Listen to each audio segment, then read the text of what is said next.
Hi hello नमस्कार, मी दर्शना तांबोळी. राजश्री मराठीमध्ये तुमच्या सगळ्यांचं स्वागत. आज इथे मला सांगायला खूप आनंद होतोय. राजश्री एंटरटेनमेंट, पर्पल पेबल आणि कोठारी विजन यांचा एकत्रित असा पाणी हा चित्रपट 18 ऑक्टोबरला आपल्या सगळ्यांच्या भेटीला येतोय आणि तुम्ही सोशल मीडियावर, राजश्रीच्या यूट्यूबवर आणि वेगवेगळ्या प्रसार माध्यमांमध्ये या सिनेमाबद्दल ऐकतातच आहात. आता पाणीची गोष्ट मला सुद्धा आज नव्याने जाणून घ्यायची आहे, म्हणून या चित्रपटाची टीम आज आपल्या स्टुडिओमध्ये आली आहे, त्यांच्या हक्काच्या स्टुडिओमध्ये आली आहे. आदिनाथ आणि रुचा, खूप स्वागत तुमच्या दोघांचं राजश्री मराठी. थँक्यू. खरं तर तुम्ही फॅमिली आहात आमचे, तरी सुद्धा मी स्वागत करतेच तुमचं. मस्त दिसताय दोघं जण. थँक्यू. दणक्यात प्रमोशन चालू आहे, तुमचे फोटो, व्हिडिओ, रील्स कमालीचे व्हायरल आहेत. कसे आहात? मस्त, खूप छान वाटतंय. जीवाचं पाणी पाणी झालं. जीवाचं पाणी पाणी झालंय. नाही, बट ॲक्च्युली हे सोपं नाही आहे की वेगवेगळे प्रोजेक्ट्स करणं, प्रमोशनला वेळ देणं, त्याच्यातनं गाणं लिहिणं, या खूप गोष्टी आहेत, राईट? आदिनाथ, तारेवरची कसरत आहे का ही सगळी? कारण डिरेक्टर तू आहेस, गाणी तू लिहिली आहेस, या सिनेमाचं रायटिंग तू मिळून केलं आहेस, सो काय सगळी तारेवरची कसरत आहे का ही? मी एन्जॉय केलं आहे स्वतःला. मला वाटतं ह्या प्रोसेसमध्ये अर्थात त्यात अनेक उतार चढाव आले होते, अनेक पेशन्सचा मध्ये गेम होता, मग अँक्झायटीज खूप होत्या अनेक लेवलला. आणि आता ह्या बाळाला जन्म दिला आहे, बाळाला जर असं मी आता मोठं केलं आहे आणि आता प्रेक्षकांच्या स्वाधीन करणार होता मी 18 तारखेला. तर त्याची एक ती धडधड वाढली आहे, ती वेगळी अँक्झायटी, ती वेगळी आहे. म्हणजे एक्साइटमेंट पण आहे की आता फायनली, म्हणजे मध्ये मध्ये मी काल रुचाला आम्ही बसलेलो इंटरव्ह्यू नंतर आणि ती मला बघत होती मी असं प्री ऑक्युपाईड आहे, कारण आपण जेवढं करू तेवढं कमी असतं. कारण हा आपण केलेली कलाकृती ती फक्त बनवून नाही चालत, ती लोकांपर्यंत पोचवायची पण असते. आणि ते पोचवण्यासाठी आजच्या टेक्नॉलॉजीच्या काळात तुम्ही जेवढं कराल तेवढं कमी असतं. बरोबर आहे. त्यामुळे ते एक हे असतं ना की हे पण करूया का, ते पण करूया का, आपले हे नाही केलं अजून, हे कर ते कर, आणि ते मल्टीटास्किंगमध्ये जरा वेळ लागायची पाळी येते. पण telling me Adinath, it's okay. ती ॲक्च्युअली ती कॅरेक्टर ती तशीच आहे, ती सुवर्णासारखीच आहे. तुला सगळं ठीक होणार आहे, सगळं छान होणार आहे, एन्जॉय द मोमेंट, ती मला सांगत होती. Yes, I know. पण रुचा, तू आधी बरंच काम केलंयस, पण डेब्यू वाईज आपण म्हणूया, हा पहिला चित्रपट आहे तुझा. प्रमोशनही छान करतेस, तू सुंदर दिसते, त्या साड्या कमालीच्या आहेत. थँक्यू. थँक्यू. सो किती एक्साइटमेंट आहे तुला आणि कसं सगळं चाललंय सांग मला. माझा हा मोठेपणीचा पहिलाच चित्रपट आहे आणि माझ्यासाठी तो खूप खास आहे. आधी एवढं प्रमोशन्स आणि असं सगळं नसायचं, आता हे नवीन आहे माझ्यासाठी. त्यामुळे हा पहिलाच माझा अनुभव आहे प्रमोशन्सचा. पण मला मजा येते ते सगळं अनुभवायला, इंटरव्ह्यूज द्यायला. मला खूप, I am really enjoying the whole process. Yes, म्हणजे स्ट्रेस नव्हता ना जेव्हा सुरू केलंस तू प्रमोशन तेव्हा, की आता आपण एवढे इंटरव्ह्यू द्यावे लागणार आहेत, एवढं प्रमोशन असणार आहे? अँक्झायटी होती मला. आदिनाथ, मला सांग जरा, तू काय काय बोलत, सगळं तुला जमणार आहे, सगळं ठीक होणार. कारण जेव्हा तुम्ही पहिल्यांदा काहीतरी करत असता तेव्हा तुम्हाला थोडंसं तर नर्वसनेस असतो. पण सगळं उत्तम सुरू आहे. शाळेत असतात ना काही मुलं, खूप अभ्यास असतात, पण दाखवतात की आम्ही माझं काहीच अभ्यास झालाय, बापरे मला खूप टेन्शन आलंय, आणि दंडन एक्स्ट्रा सप्लिमेंट मागून ते लिहित असतात. तसं तो गट आहे हा. येस, पण पाणीच्या कथेकडे वळायच्या आधी आदिनाथ, मला सांग, खरं तर हा विषय आहे ना, तू कुठून तरी खणून काढलायस असं मी म्हणेन तुला. मला सांग, काय इन्स्पायर केलं आणि ही कथा पाणी या चित्रपटामध्ये मांडावी हे तुला क्लिक झालं? मला वाटतं की 2015मध्ये मी ठरवलं की आपण पुन्हा तिथे वळूया ज्या कारणासाठी आपण या क्षेत्रात आलो होतो, गोष्ट सांगायला, दिग्दर्शन करायला.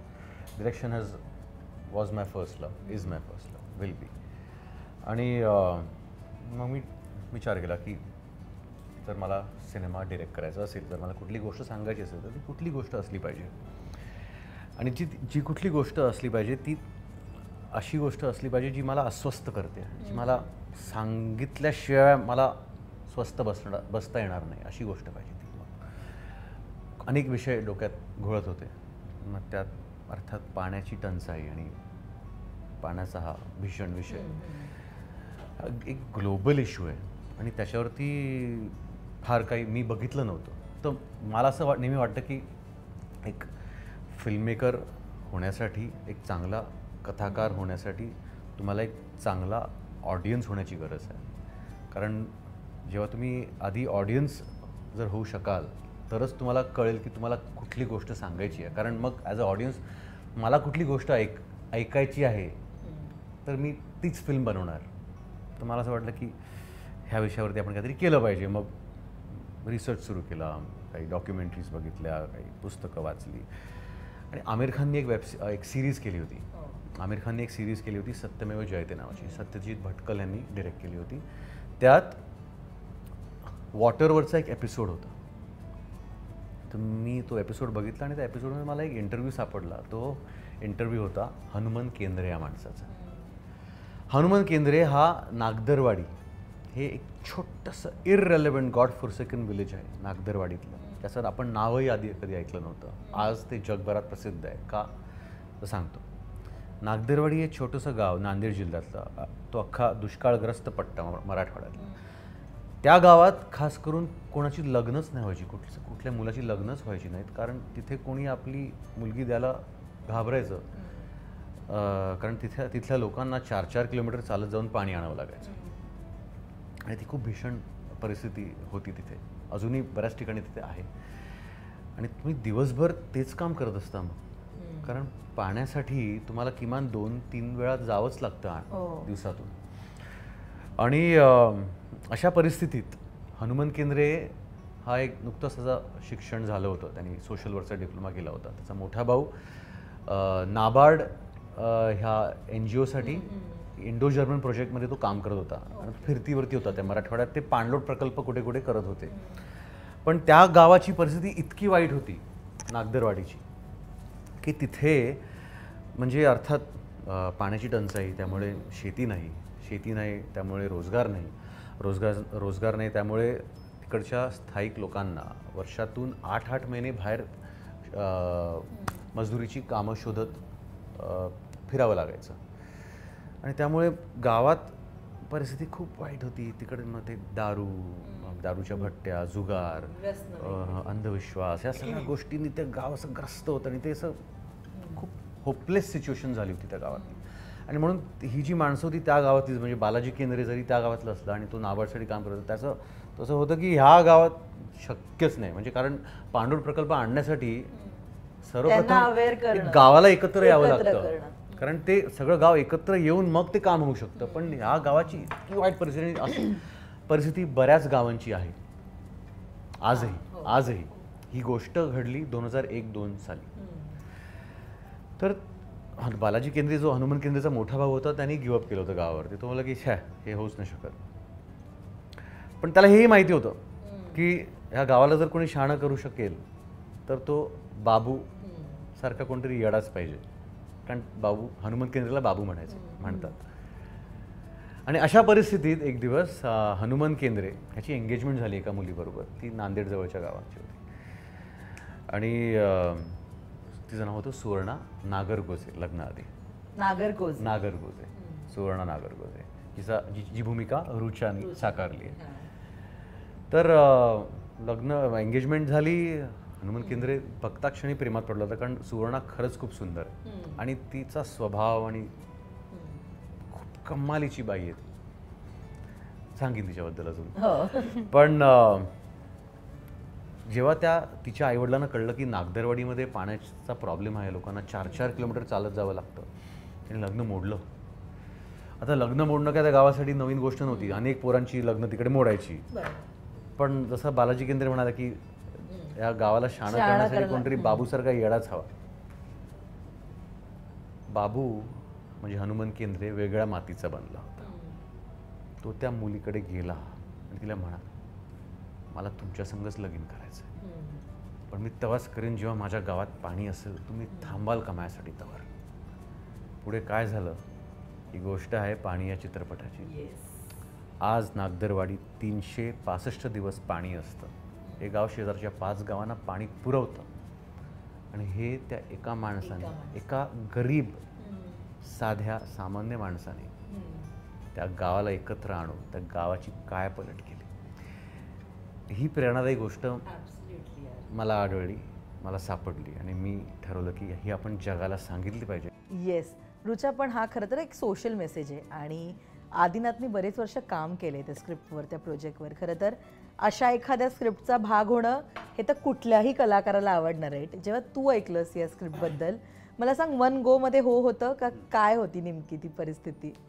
मला आदिनाथ याने फोन केला होता पाणीबद्दल सांगण्यासाठी, असा असा चित्रपट आहे. तर त्याच्या आवाजात जे पॅशन होतं ते ऐकून मला असं झालं आपल्याला ही गोष्ट ऐकायला हवी. सो मी जेव्हा गेले ऑफिसला आणि मी गोष्ट ऐकली तेव्हा त्याचा संवाद जो नितीन दीक्षित यांनी लिहिला आहे, संवाद आणि पटकथा ती एवढी सुंदर आहे की मी त्याच्या प्रेमात पडले आणि मी माझ्या मनात ठरवलं की मला ह्या चित्रपटाचा भाग व्हायचा आहे. त्याच्यानंतर ऑफकोर्स लुक टेस्ट आणि ऑडिशन्स आणि ती सगळी प्रोसेस झाली आणि मला या चित्रपटात काम करायची संधी मिळाली. त्याच्यासाठी I am very grateful to Adinath. त्यामुळे मी माझ्या मनात ठरवलं होतं की मला ह्या चित्रपटाचा, कारण खूप महत्त्वाचा विषय आहे जसं तू म्हणालीस, आणि हे सगळं जसं पॅन आउट झालंय, जितक्या उत्कृष्ट प्रकारे पॅन आउट झालंय, ते मला आनंद आहे की मी ह्याचा भाग आहे. येस आदिनाथ, पण हनुमंत केंद्रे यांचा जो गेटअप आहे तुझा, आम्ही जे आदिनाथला बघितलंय आणि जो चित्रपटातला पाणीमधला आदिनाथ आहे ह्यांच्यामध्ये खूप डिफरन्स आहे. तू खूप वजन कमी केलंयस किंवा तो प्रॉपर त्या मराठवाड्यातला एक आपण म्हणूया गेटअप म्हणूया, मग गमछा आहे, ते कपडे आहेत. रुचाचं पण सेम, रुचा जशी आत्ता दिसते सिनेमात ती पूर्णपणे वेगळी दिसते आणि तुम्ही दोघंही ना तिथले वाटताय, त्या नागधरवाडीमधले वाटताय. खरं तर ही अजिबात सोपी गोष्ट नाही. एक तर मला ह्या मागे सांग की कोणाची किती मेहनत आहे या लुक मागे, आणि रुचा या म्हणजे सुवर्णा केंद्रे यांच्या कॅरेक्टरसाठी हीच परफेक्ट आहे, यामागे तुझा काय थॉट होता? आधी सुवर्णाचं सांगतो मी. मे महिन्यात आम्ही शूटिंग करणार होतो आणि एप्रिलमध्ये आम्ही प्री प्रोडक्शन सुरू केलं आणि तेव्हा मी अनेक ऑडिशन्स घेतले. तिची भूमिका आहे सुवर्णा केंद्रेची. त्यांची ही जी प्रेम कहाणी आहे हनुमंत आणि सुवर्णाची, त्यात एक म्हणजे जी खरी गोष्ट घडली त्यातही, आणि नितीन दीक्षितनी ज्या पद्धतीने ती मांडली आहे स्क्रिप्टमध्ये, तो जो इनोसन्स आहे ना त्या प्रेम कहाणीचा, तो जो जेन्युननेस आहे, ती प्युरिटी आहे ना, ती खरं तर USP आहे आमच्या फिल्मची. आणि तो इनोसन्स, त्या प्रेम कहाणीचा इनोसन्स, त्या दोघांमधला जो इनोसन्स आहे, दोघांचं जे एक अनकंडिशनल लव्ह आहे एकमेकांसाठी, तो त्या सिनेमाचा ड्रायव्हिंग फोर्स बनतो. बाबूचा पण, हनुमंत केंद्रेचा पण ड्रायव्हिंग फोर्स बनतो आणि त्या गावाचा पण. आणि तो इनोसन्स कॅप्चर करणं खूप कठीण गोष्ट होती. As a director also, as a team also, as an actor also. कारण मला असं वाटतं की तो इनोसन्स, त्याचा तुम्ही आव नाही आणू शकत. तो तुम्हाला तुमच्या डोळ्यात तो असायला पाहिजे. आणि तो इनोसन्स, तो जेन्युइननेस, ती प्युरिटी आम्ही प्रत्येक नटाच्या डोळ्यात शोधत होतो त्या पात्रासाठी, सुवर्णाच्या. आणि मी आणि नितीन आम्ही दोघेही सॅटिस्फाईड नव्हतो. अनेक ऑडिशन्स केले, अनेक उत्तम नट येऊन गेले, आम्हाला भेटून गेले, पण आम्ही काहीतरी त्याच्या पलीकडे जाऊन शोधत होतो असं आम्हाला जाणवलं की आम्ही खूप काहीतरी जेन्युइन आणि ऑनेस्ट काहीतरी शोधतो. आणि ते कसं आहे ना, कदाचित खूप एक्सपिरियन्सनी पण तो इनोसन्स हलकासा करप्ट होतो असं मला वाटतं. सतत तुम्ही काम करत राहिलात की तुम्हाला एक सवय येते, तुम्हाला ती काही एक्सप्रेशन्सची सवय लागते, तुम्हाला तो कुठेतरी इम्प्रॉम्प्टनेस जो असतो ना, तो कुठेतरी हलकासा हे होतो, मलाईन होतो मला असं वाटतं. त्यामुळे आम्ही ते डोळे शोधत होतो आम्ही. आणि 2015मध्ये मी विजया मेहतांचं वर्कशॉप केलं होतं. त्या वर्कशॉपमध्ये अनेक मोठे मोठे नट होते, काही नवीन मित्र झाले, आणि त्या वर्कशॉपमध्ये मी रुचाला पहिल्यांदा भेटलो.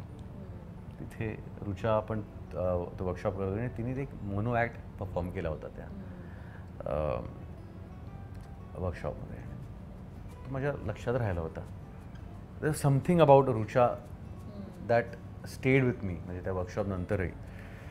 पण ती इतकी अर्बन आहे ना दिसायला की माझं धाडस झालं नाही की तिला विचारावं किंवा तिला अप्रोच करावं त्या क्षणी, सुरुवातीला म्हणजे जेव्हा प्रोसेस आम्ही सुरू केली तेव्हा.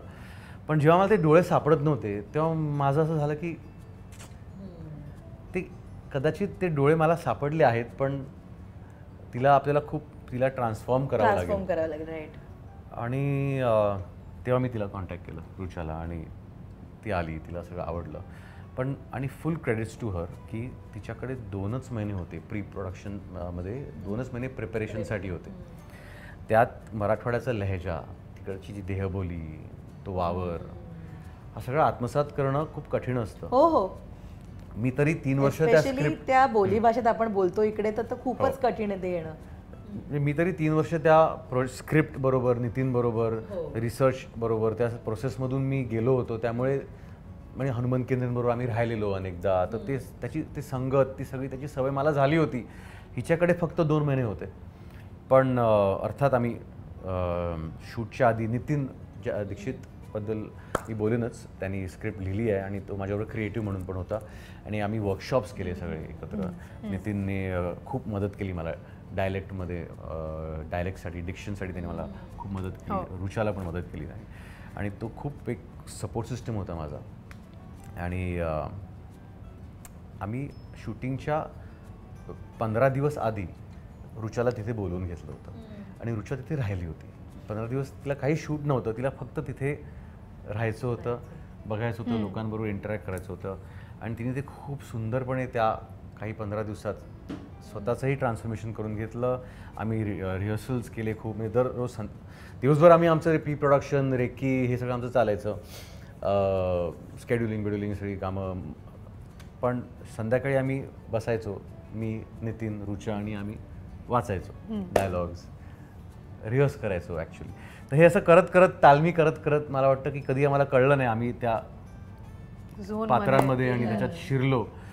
आणि त्या मराठवाड्याच्या मातीत आम्ही शिरलो, आम्हाला कळलंच नाही. ते खूप गरजेचं आहे ना की तिथे एकदम रुटेड राहणं. सुरुच्या आदिनाथनी जर सांगितलं आता की 15 दिवस म्हणजे ॲक्च्युली खूप कमी पिरियड आहे.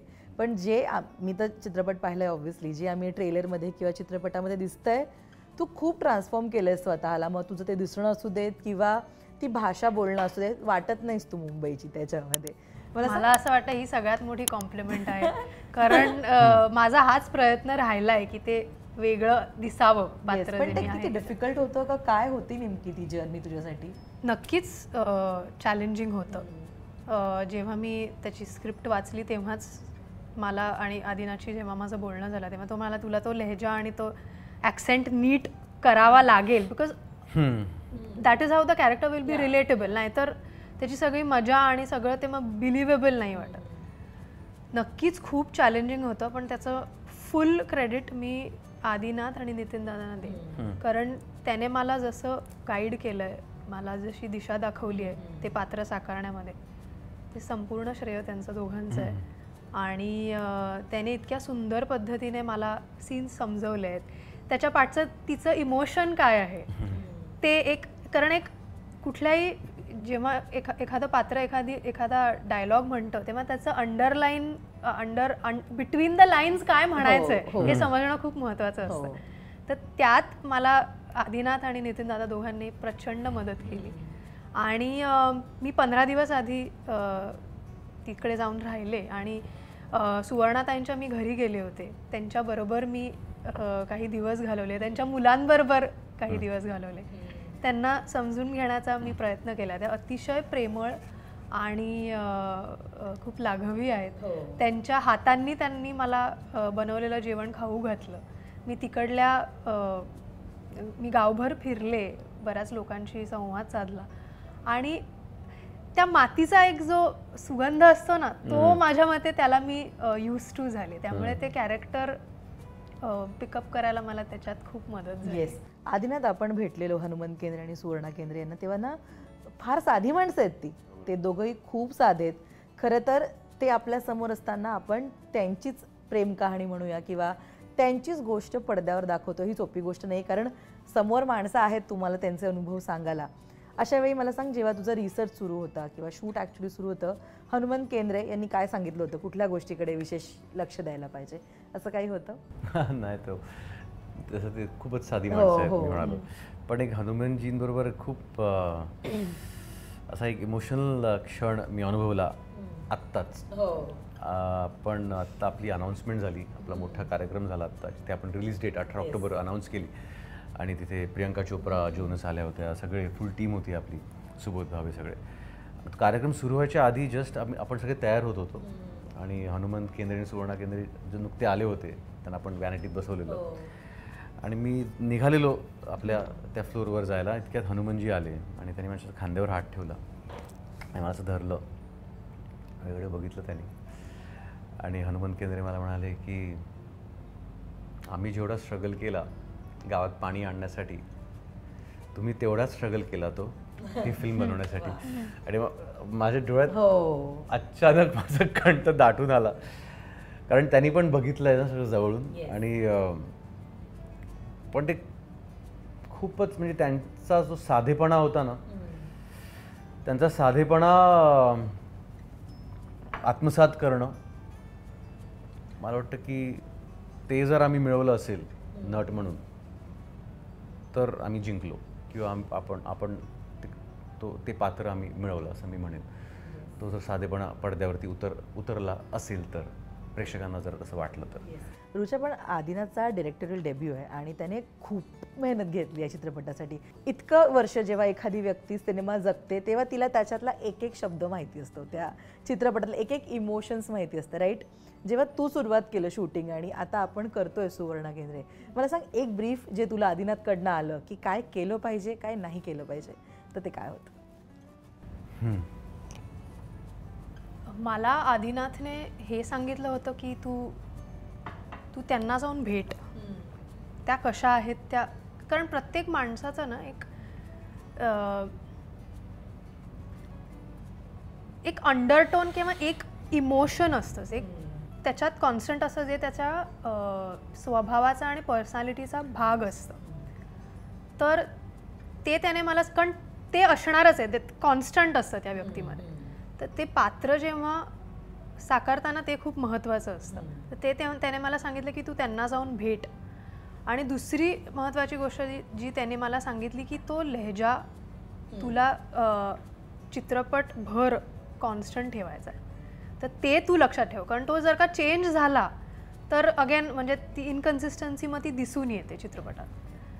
तर ह्या दोन गोष्टी त्याने मला सांगितलेल्या सगळ्यात महत्त्वाच्या होत्या. आणि सुवर्णा ज्या आहेत त्यांच्यातली एक जी तुम्हाला जी गोष्ट जी सातत्याने जाणवते ती ही आहे की ती बाई खूप साधी आहे, पण ती खूप हेडस्ट्रॉंग आहे ती, राईट? हेडस्ट्रॉंग नाही म्हणणार मी, खूप स्ट्रॉंग व्यक्तिमत्व, म्हणजे आत्मबळ जे तुमचं एक असतं ना ते खूप स्ट्रॉंग आहे असं मी म्हणेन. म्हणजे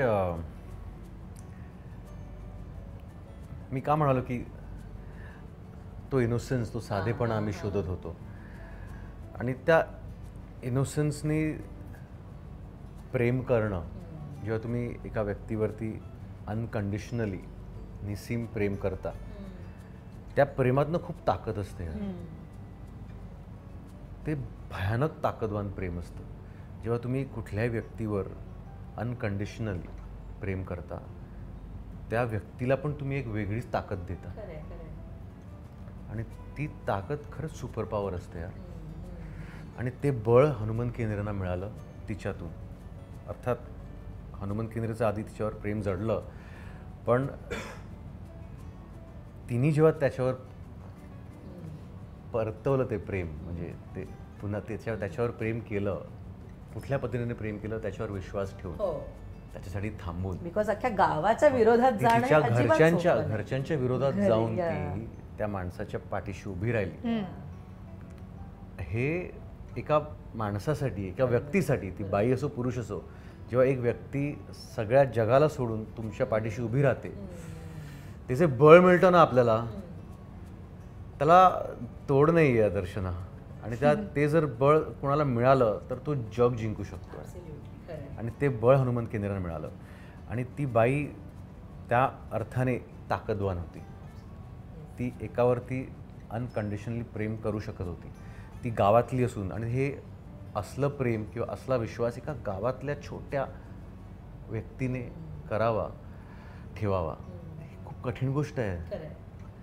हे स्वप्न एका त्या, म्हणजे मी तुला का सांगतो, मी जेव्हा पहिल्यांदा नागदेरवाडीला गेलो तेव्हा मी हनुमंत केंद्रेंना भेटलो आणि त्यांना मी विचारलं की तुम्ही बरं, नागदेरवाडी आता सगळं सुजलाम सुफलाम झालेलं आहे कारण त्यांनी केलेला सगळा पराक्रम. आणि मी त्यांना विचारलं की इतरची शेजारची गावं त्यांनी पण तुमची प्रेरणा घेऊन ते पण आता त्यांनी परिस्थिती सुधारली असेल इकडच्या परिसराची.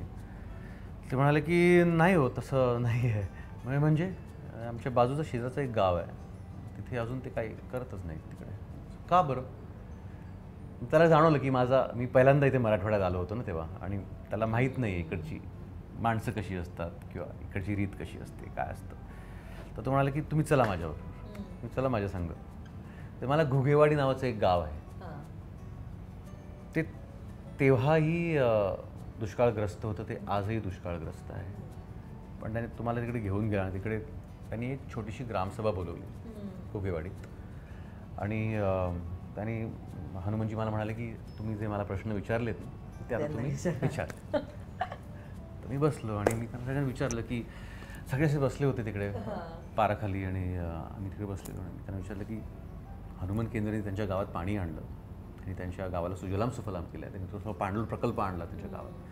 तर ही प्रेरणा घेऊन तुम्ही का नाही करत तुमच्या गावात काम? सगळे बिचारे असे बसले होते, माझ्याकडे बघत होते आणि ते ब्लँक होते. ते चेहऱ्यावरती काही एक्सप्रेशनच नव्हते. आणि ते असं की कसं काय नाही, आम्ही कसं करणार, आमचं थोडं ते काम आहे. मी त्यांना विचारलं पण काय झालं? नाही हो, काय असं कसं होऊ शकतं, काय असं नाही होतं. ते मागच्या वर्षी ते सरकारने काहीतरी विहीर लावली, सरकारने कोणतरी त्यांचं नेत्याने कुठल्या तरी तिकडे विहीर खणली. त्यांची अनेक त्यांचे अर्ज ऐकून त्यांनी तिकडे शेवटी विहीर खणायला घेतली, पण ती खणली ती कुठल्या तरी चुकीच्या ठिकाणी, वरच्या बाजूला, जिकडे पाणी लागलंच नाही. त्यांचं झालं की ह्यांना नाही जमत आपल्या गावात पाणी, तर आपल्याला काय जमत, आपण तर कोण. मला त्या क्षणी जाणवलं दर्शना की पाण्याचा दुष्काळ हे वरवरचं आहे, खरा दुष्काळ तर स्वप्न बघण्याचा आहे. खरा दुष्काळ हा एक आशा ठेवण्याचा आहे. आणि त्या गावातल्या लोकांसाठी स्वप्न बघणं ही खूप मोठी लक्झरी आहे. आपण खरंच खूप प्रिव्हिलेज्ड आहोत की आपण स्वप्न बघू शकतो, आपण ठरवू शकतो की मी हे करून दाखवणार आहे, मी ना दर्शना मला फिल्म बनवायची आहे, मला हे करायचं आहे, मला लोकांना गोष्ट पोचवायची. ही मोठी मोठी स्वप्न, हे फर्स्ट वर्ल्ड इश्यूज आहेत खूप यार. लोकांचे सर्व्हायवलचे प्रॉब्लेम्स आहेत तिकडे, आणि त्यांना स्वप्न हे स्वप्नातही स्वप्न नसेल बघत ती माणसं. इतकी वाईट परिस्थिती आहे लोकांची तिकडे. आणि अशा परिस्थितीतला माणूस जेव्हा एक असं स्वप्न बघतो आणि ठरवतो की, आणि असं प्रेम करतो, आणि ती व्यक्ती जेव्हा एक बाई, तिकडची बाई त्या परिस्थितीतली जेव्हा एका पुरुषाच्या मागे खंबीरपणे उभी राहते जो अजून तिचा नवरा नाही आहे, इमॅजिन कर हे किती उंबरे ओलांडून त्यांनी जाऊन ती ताकद दाखवली आहे. तेव्हाची ब्रॉड माइंडेड लोक म्हणूयात आपण. बाप रे, केवढी ताकद लागत असेल त्याला, केवढा आत्मविश्वास लागत असेल, केवढं बळ लागत असेल त्यासाठी. आणि त्या अर्थाने ही बाई सुवर्णा केंद्रे खऱ्या अर्थाने ती ताकदवान होती. आणि तिने बळ दिलं फक्त हनुमंत केंद्रेला, तर त्या अख्ख्या गावाला बळ दिलं. आणि आज बघ त्या गावाचं काय झालंय. That is the power of love. Absolutely yes. Rucha, पण तुला सुवर्णाताईंकडनं काही टिप्स मिळाल्या होत्या का शूटिंग दरम्यान का नाही? त्यांनी मला त्या जशा आहेत ना तेच ऑब्झर्व करणं माझ्यासाठी खूप होतं. त्याने मला काहीच कंटे खूप साध्या आहेत, म्हणजे त्या जशा वावरत होत्या घरी, कशा गोष्टी हाताळत होत्या, ते माझ्यासाठी पुरेसं होतं. त्यांनी असं वेगळं अजून काही असं सांगितलं नाही.